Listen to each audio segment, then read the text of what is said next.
daripada pengantar diskusi ini, kami minta di sini hadir kiai ulama, bagaimana hukum daripada pemajulan ataupun makar ini.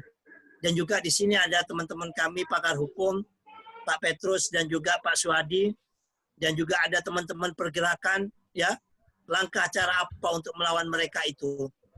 Nah, masukan-masukan semua dari teman-teman ini sangat kami harapkan untuk sama-sama nantinya kita kaji. Dan akhir sekali, wahai bapak-bapak yang terhormat, Bapak Presiden bukan dipilih oleh partai politik saja, tetapi Bapak Presiden Jokowi dipilih oleh seluruh rakyat Indonesia. Dan termasuk kami-kami ini adalah para relawannya yang memilih, yang memperjuang dan memenangkan Presiden Jokowi. Jangan coba-coba ganggu Presiden kami Jokowi. Berarti Anda mengganggu konstitusi Indonesia. Kalau Anda mengganggu kami para relawan Jokowi, siap rawi-rawi rantas, malang-malang putung untuk jadi garda terdepannya membela presiden kami, presiden yang sah, yaitu Presiden Jokowi, sampai di penghujung akhir tahun 2024. Demikian dari kami, terima kasih. Allahu Akbar, Allahu Akbar, merdeka!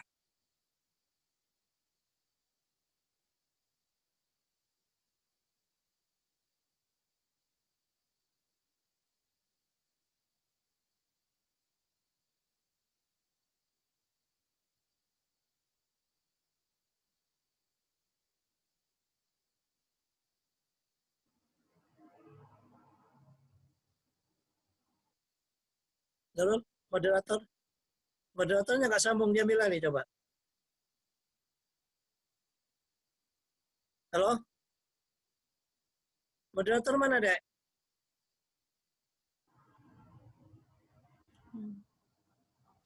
Kok kacau gini, Dek? Halo? Moderatornya mana, Dek? Ya Allah, Dedek.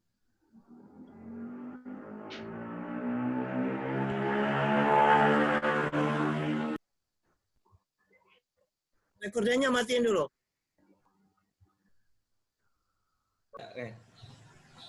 Terima kasih kami ucapkan kepada Gus Soleh yang telah memberikan pemaparannya untuk sebagai pengantar pada diskusi kita pada siang hari ini. Untuk selanjutnya, dikarenakan Pak Budi Jarot ada acara lagi, selanjutnya sekitar jam 1, kami mohon kepada Pak Budi Jarot untuk langsung memberikan opininya ataupun gagasannya terkait dengan tema kita pada siang hari ini. Untuk selanjutnya setelah Pak Budi Jarot akan diambil alih kembali oleh Pak Moderator. Untuk itu, kepada Pak Budi Jarot kami persilakan. Assalamualaikum warahmatullahi wabarakatuh. Merdeka. Saya orang yang gak suka dengan khilafah. Jadi begini, saya melihat tema ini menarik ya. Mempermasalahkan tentang sakit hati. Mewaspadai barisan sakit hati. Nah, politik sakit hati ini hanya terjadi di Indonesia. Kenapa? Karena bangsa ini bangsa meledius. Bangsa yang lebih menggunakan perasaannya ketimbang otaknya. Apalagi setelah dijajah oleh Orde Baru selama 32 tahun. Jadi bangsa ini dalam berpolitik tidak sangat mengabaikan namanya ideologi. Sini. Terputus nggak ya? Di sana? Ya. Ini kita kecil suaranya. Atau menyamap.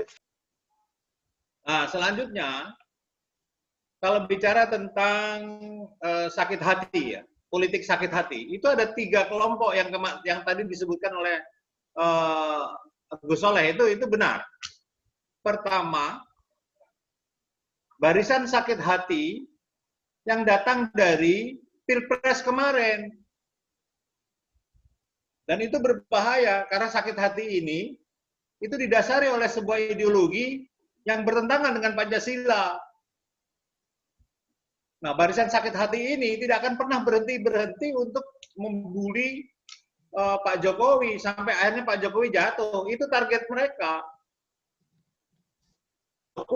Walaupun ada orang-orang dari Pilpres kemarin itu diakomodir oleh Pak Jokowi untuk menjadi menteri lah, menjadi ini, menjadi itu. Tapi tetap saja itu merupakan ancaman buat Pak Jokowi.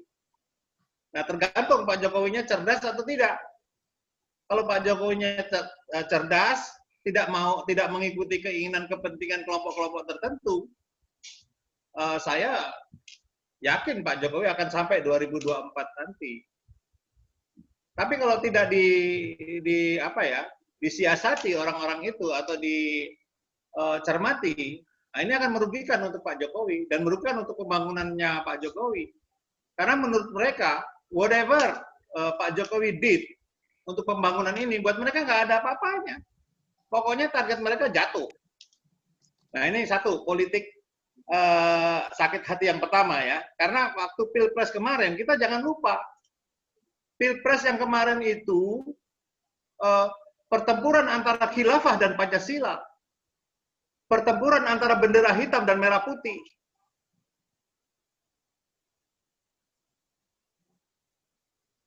Nah, di situ ada Pak Prabowo, silakan saja, nggak ada masalah. Tapi yang penting ini harus juga diwaspadai. Jangan, kalau orang Jawa bilang, jangan jangan menggampangkan permasalahan. Terus kelompok sakit hati yang kedua, itu datang yang tadi dibilang oleh Gus Soleh, datang dari mafia-mafia atau bisnis atau pengusaha-pengusaha busuk, bahkan datang dari koruptor-koruptor. Tapi buat saya, orang-orang ini kan masih dalam satu koridor ideologi yang sama, dia Pancasila. Kalau nanti tiba-tiba kepentingannya sama, bisa saja mereka diajak. Ya, jadi tidak sekeras yang Pilpres itu 2019. Dan ini harus diwaspadai juga.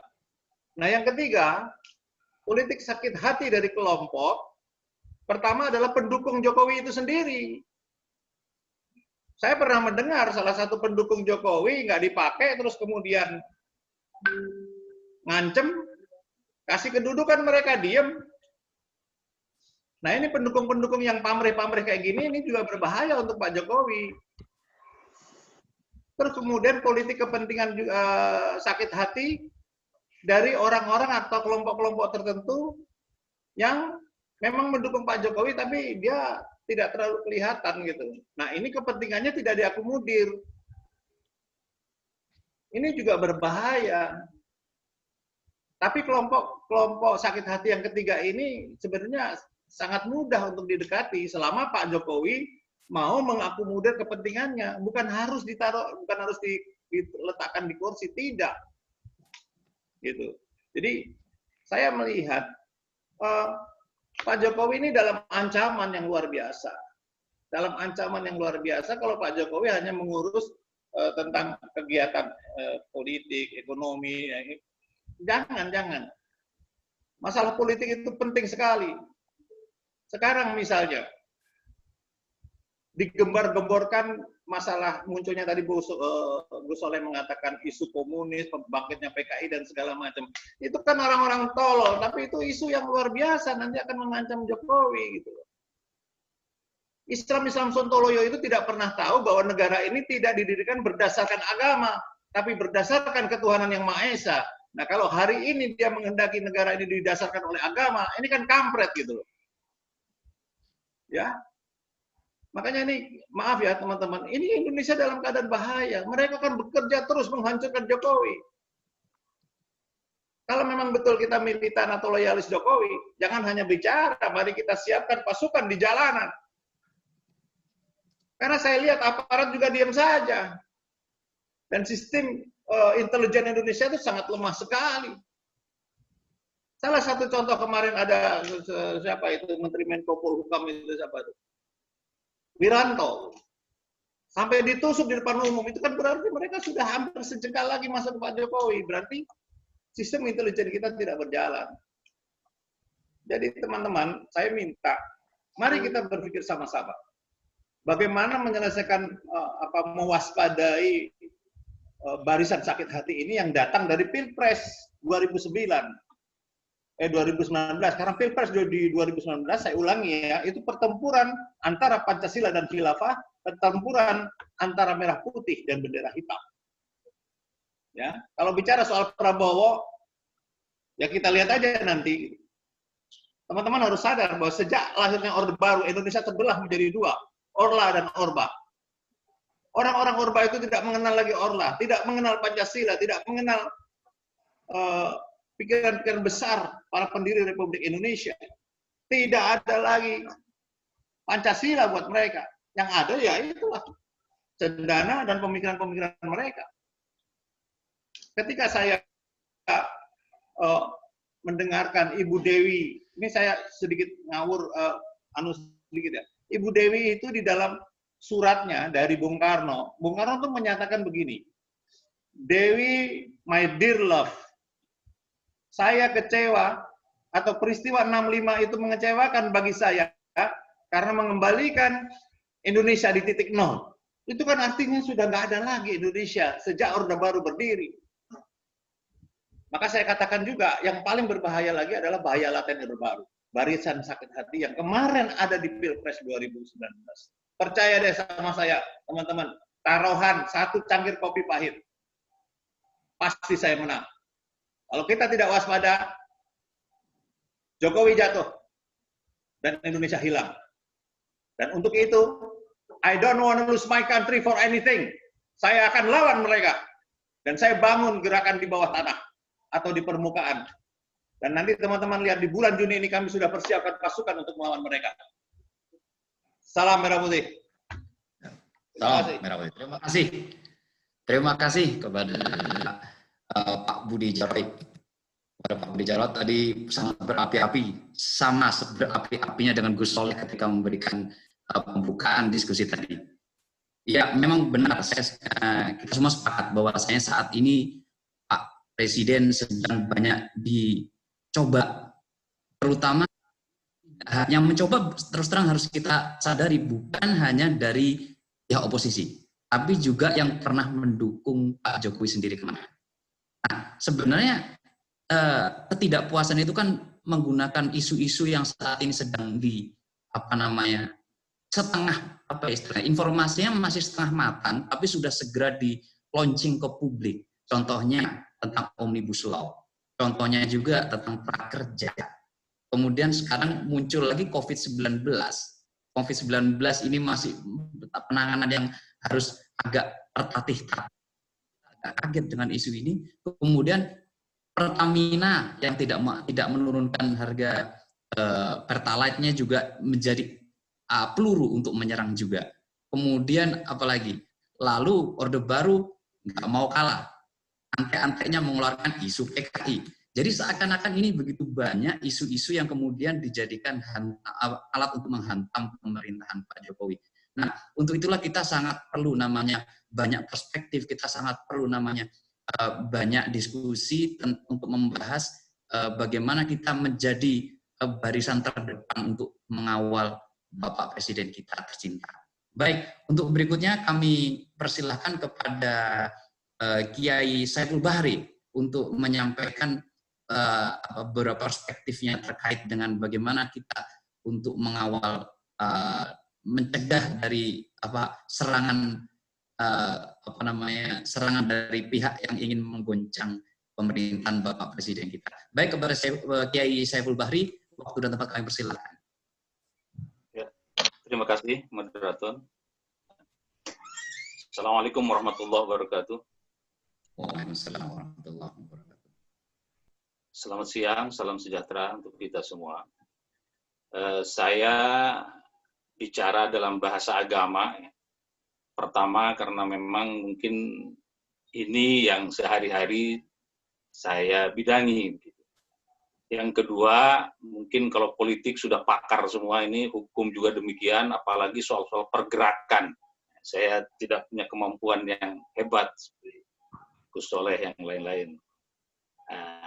Saya hanya menyampaikan sedikit tentang itu saja. Gus Soleh dan semuanya yang saya hormati, pertama dari sisi keagamaan itu, saya tidak bicara tadi apa sakit hati, apa sakit gigi, atau sakit corona gitu, mudah-mudahan tidak ada yang kena corona setelah ini. soal kepemimpinan, pemimpin itu dalam bahasa agama jelas tu'til mulka man tasya gitu. Itu anugerah dari Tuhan, anugerah Allah.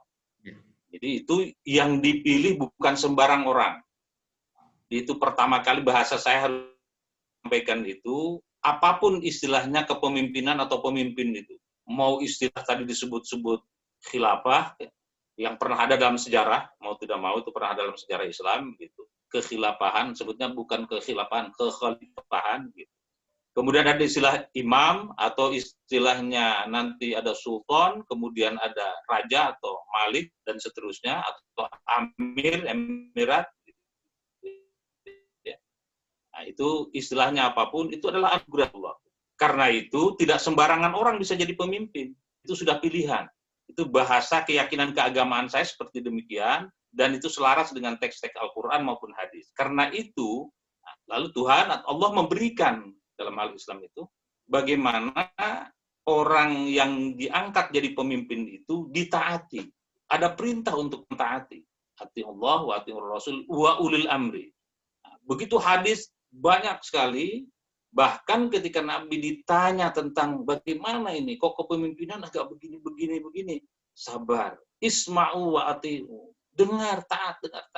Kalau katanya, ada yang salah, itu kesalahannya biarlah buat dia saja. Tapi hak kita, kewajiban kita, tetap kita jalankan sebagai rakyat untuk taat. Banyak sekali teks-teks keagamaan dari hadis begitu. Pandangan-pandangan ulama juga demikian. Bicara soal bahkan Ibnu Taimiyah yang sering dipakai banyak orang sekarang, orang modern, itu juga demikian.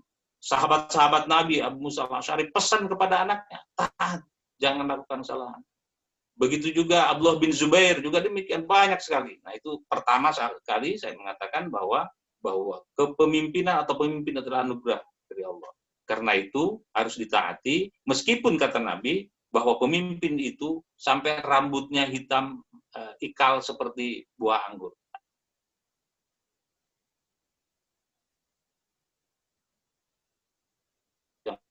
Saya ingin menyampaikan bahwa karena pemimpin itu adalah malikal mulki, Allah itu malikal mulki, yang memberikan kerajaan kepada yang dikehendakinya, maka juga Allah itu menguasai hati pemimpin. Dalam hadis qudsi disampaikan demikian. Ya, Allah menguasai hati pemimpin. Karena itu, dalam hadis qudsi itu disebutkan, kalau Anda taat kepada Allah, kepadaku, kata Allah, maka akan aku jadikan pemimpin itu nikmat atau rahmat bagi umatnya, bagi yang dipimpinnya. Tetapi jika rakyatnya yang dipimpinnya itu maksiat kepadaku, maka akan aku jadikan pemimpin itu menjadi niqomah, bencana buat mereka. Nah, karena itulah kalian itu, Allah itu, la tashghulu. Jangan sibuk mencari-cari, jangan sibuk caci maki tentang kepemimpinan kalian di antara kalian. Kenapa?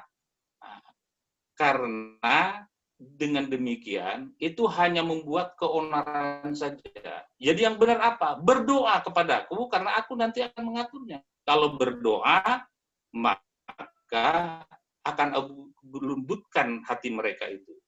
Dan karena itu kita tahu di dalam sejarah misalnya Al-Qadhi Iyad, Fudhal bin Iyad itu kan berdoa, kalau saja ya Allah, saya hanya punya satu doa yang dikabulkan oleh Engkau, maka saya hanya akan berdoa untuk kebaikan pemimpin, karena dengan kebaikan pemimpin itu akan memberikan keamanan, ketentraman, dan kesejahteraan kepada masyarakat.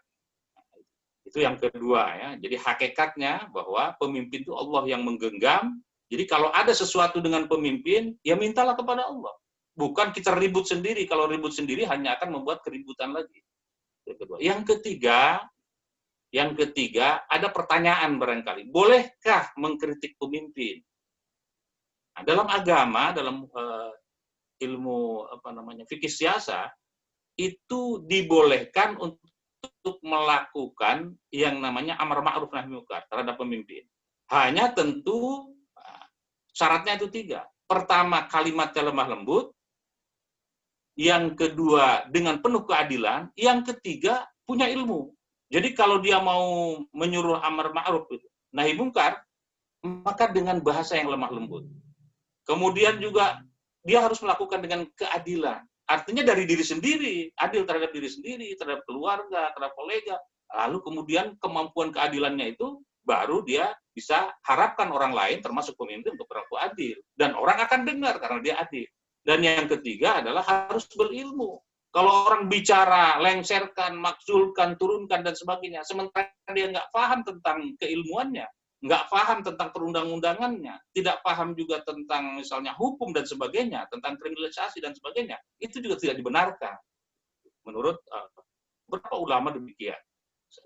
Dan karena itu, kita lihat misalnya, ada itu dalam kisah misalnya Ibnu Rajab Al-Hambali dari Madzhab Hambali itu mengkisahkan ada seorang mubalik yang mengkritik keras pemerintah. Lalu dia tanya kepada ulama, bagaimana saya mengkritik dengan keras itu? Kata ulama itu, Anda tidak boleh mengkritik dengan keras, tapi lakukanlah dengan kelembutan. Kenapa? Saya kira Anda tidak lebih hebat daripada Nabi Musa, dan orang yang Anda kritik, pemimpin yang Anda kritik itu tidak lebih zalim daripada Fir'aun. Gitu. Karena itu dalam Al-Quran dikatakan fakula, silahkan keduanya, maksudnya Nabi Musa dengan Nabi Harun, itu pergi ke Fir'aun, lalu kemudian katakan qaulan layyinan, dengan bahasa yang lembut. Untuk apa? La'alla yatadzakkaru aw yakhsha. Supaya dia ingat, sadar, atau ya dia merasa takut. Jadi qaulan layyinan. Itu Nabi Musa. Kata ulama kepada mubaliknya itu mengatakan, lah Anda tidak lebih hebat dari Musa, dan sementara pemimpin Anda juga tidak lebih zalim daripada Fir'aun. Jadi tidak boleh melakukan kritik-kritik yang keras. Kalau mau kritik silakan, tapi dengan halus sampaikan, sebagaimana bahasa rakyat kepada pemimpin. Saya kira mungkin 3 hal itu saja yang ingin saya sampaikan. Terima kasih. Mohon maaf. Assalamualaikum warahmatullahi wabarakatuh. Waalaikumsalam warahmatullahi wabarakatuh. Terima kasih Yai Saiful Bahri atas perspektifnya tadi. Tapi memang benar, kita semua sepakat bahwasanya sebelum kita mulai mengkritik pemimpin, ada baiknya kita mulai bercermin pada diri sendiri dulu. Apa kita sudah cukup berilmu untuk bisa mengkritik pemimpin yang tentunya seorang di level presiden, perspektifnya harus lebih luas. Jangkauannya beda dengan seorang pemimpin di level kelurahan, apalagi kecamatan atau RT. Jadi kita tidak bisa lebih tahu dari Bapak Presiden, karena perspektif pertimbangannya begitu luas, ada banyak variabel yang harus dipertimbangkan. Nggak banyak sih, hanya puluhan ribu variabel. Jadi sebaiknya memang kita harus melihat kepada diri sendiri dulu, apa kita sudah cukup berilmu atau belum sebelum kita nyinyir. Dan apabila kita memang sudah cukup berilmu, minimal dengan selevel Bu Sri Mulyani, bolehlah kita bersikap adil dulu lah pada diri sendiri. Kita harus bersikap adil. Kita mampu mengkritik diri sendiri dulu. Apa kita sudah mau mengkritik keluarga kita sendiri dulu. Nah, kalaupun sudah mampu semuanya, baru kita sampaikan dengan qaulan layyinan atau kata yang lembut, seperti halnya dilakukan oleh Nabi Musa kepada Fir'aun. Padahal seorang Nabi Musa pun dituntut untuk bisa menyampaikan kepada Fir'aun dengan cara kata-kata yang lembut tadi. Baik, langsung untuk berikutnya kami persilakan kepada Bapak Yanes Yosua Frans untuk menyampaikan perspektifnya terkait isu saat ini yang sedang kita perbincangkan. Kepada Pak Yanes, waktu dapat kami persilakan.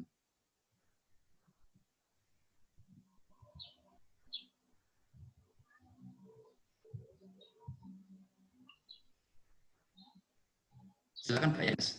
Bisa di-unmute dulu. Itu suaranya belum di-unmute, Pak.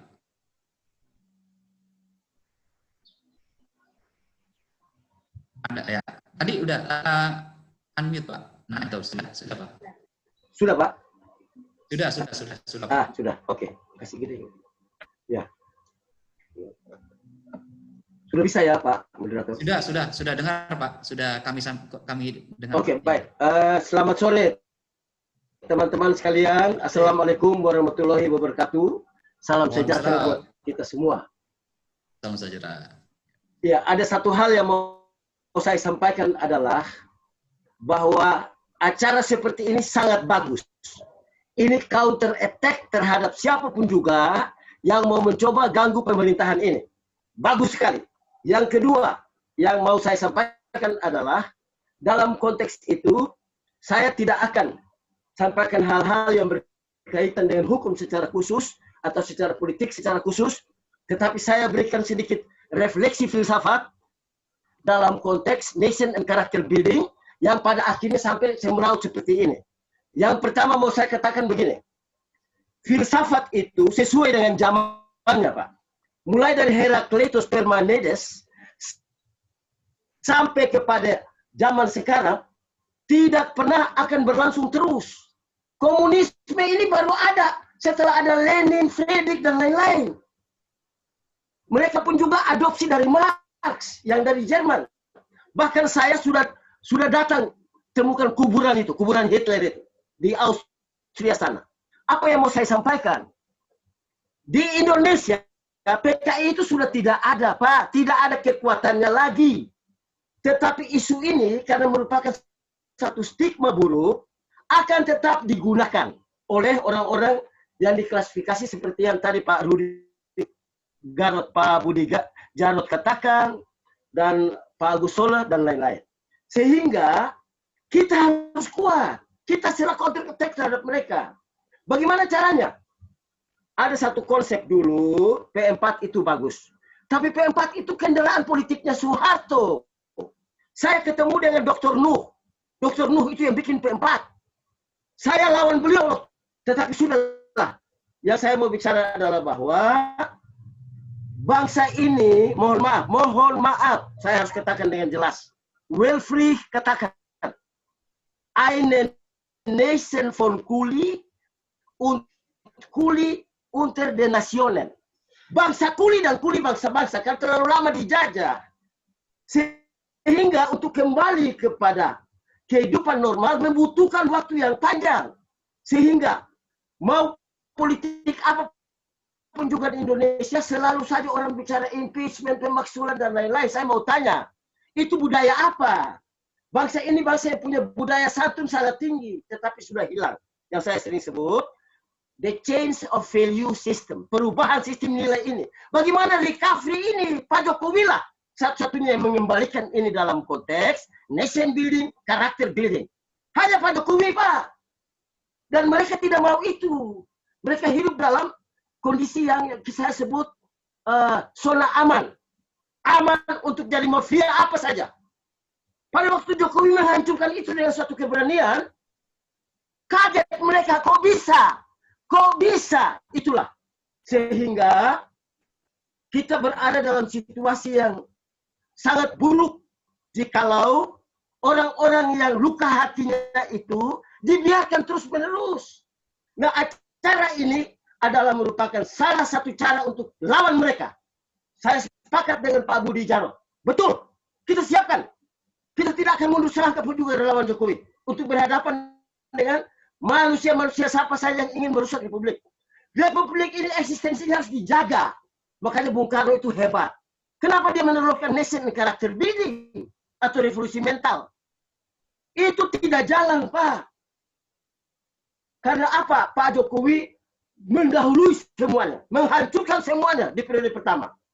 Netral, semua hancur oleh beliau. Dan mereka muncul. Oke lah, kita bicara tentang keluarga cendana dan lain-lain. Tetapi apapun juga, 32 tahun berkuasa itu sudah merusak semua tatanan sistem yang ada di Republik ini. Nah, how to recovery all of the system ini, Jokowi, di tangan Jokowi. Kalau tidak percaya itu, tidak ada relawannya. Relawan Jokowi ini percaya bahwa Jokowi mampu mengembalikan itu semua. Tetapi selalu diganggu, ganggu, dan ganggu. Sekarang bicara impeachment apa? Tidak ada.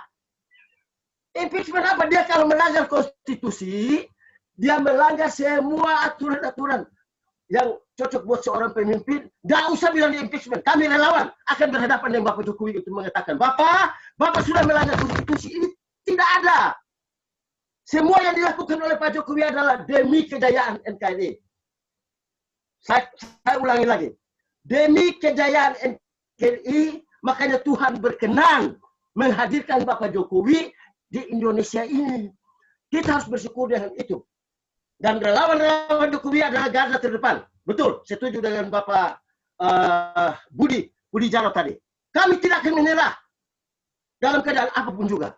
Dan acara inilah salah satu cara kami untuk meng-counter attack terhadap semua hal-hal jahat dari mereka. Jadi pemahaman yang mau saya katakan adalah bahwa PKI itu tidak ada. Itu datang dari filsafat saja, Pak. Mulai dari Marxisme, Friedrich Engels di Jerman sana, dan saya sudah ke sana mengecek semua. Saya ke Jerman, keliling semuanya. Bahkan saya bilang tolong antar saya ke apa ada istilah di Jerman itu Deutschland über alles. Ada dia punya lagu kebangsaan. Coba antar dulu saya ke kuburan Hitler. Nyatanya Hitler orang Austria. Datang ke Lenin dan lain-lain. Ke Indonesia pun juga dibawa dari Belanda. Jadi sebenarnya budaya komunis ini sudah selesai di Indonesia dengan adanya TAP MPRS itu. Itu nanti dijelaskan oleh Pak Petrus Listinus tentang TAP itu. Jadi mau mengembalikan PKI tidak ada tarinya, percaya tidak ada. Tidak ada orang yang percaya. Itu hanya dipakai untuk mengada-ada supaya menjatuhkan pemerintahan ini. Bahaya laten komunisme betul ada. Karena itu filsafat. Tetapi buat PKI tidak pernah ada. Kalau tahu itu ada omong kosong itu. Jangan percaya itu. Kira-kira begitu dari saya. Jadi saya tidak bahas yang lain. Hanya bahwa refleksi filsafat saya hanya katakan begini. Ada epistemologis. Ada ontologis. Ada aksiologis. Aksiologis ini manfaat. Manfaat ini yang harus kita. Di Indonesia ini lemah, Pak. Mengapa lemah? Lemah dalam unsur know why. Kita terlalu terperangkap dengan knowledge and know how. Kita tidak ingat bahwa know why yang penting. Know why, misalnya saya kasih contoh. Mengapa sampai stigma buruk PKI selalu dipakai? Karena tidak ada kekuatan apa lagi bagi mereka. Jadi jangan takut dengan isu-isu itu. Nah, tetapi tidak harus berdiam. Acara seperti ini dibutuhkan untuk mencerahkan seluruh bangsa ini. Nah, dari sinilah mulai kita bicara karakter building. Kita bicara nation building dengan arah yang jelas. Kira-kira begitu, saya tidak panjang lebar, hanya refleksi filsafat secara singkat sekali. Karena butuh waktu banyak untuk kita membahas itu. Kira-kira begitu, Pak Moderator. Mohon maaf, kira-kira nanti ini lagi oleh narasumber yang lain. Ada pertanyaan baru bisa saya jawab lagi. Baik, terima kasih. Silakan. Baik, terima kasih. Demikian Pak Moderator. Ya. Ya. Ya, baik. Pak Moderator, mohon maaf, izin sebentar. Ya. Kepada semuanya, mohon maaf, ini karena ada kesalahan teknis untuk waktu di batas recording hanya 40 menit. Jadi ini akan saya end terlebih dahulu, nanti kita masuk kembali lagi seperti tadi bersama-sama gitu. Nanti baru direkod kembali. Oh, ini ada kesalahan tadi soalnya. Mohon maaf ya semuanya. Oh baik, nanti saya klik lagi. Ya. Baru. Ya. Berarti Nanti kita klik lagi nanti yang tadi bisa ya. bisa langsung mulai dengan narasumber selanjutnya Pak Moderator. Oke, langsung saya klik nanti ya untuk masuk ya. Siap. Oke. Baik. Yo.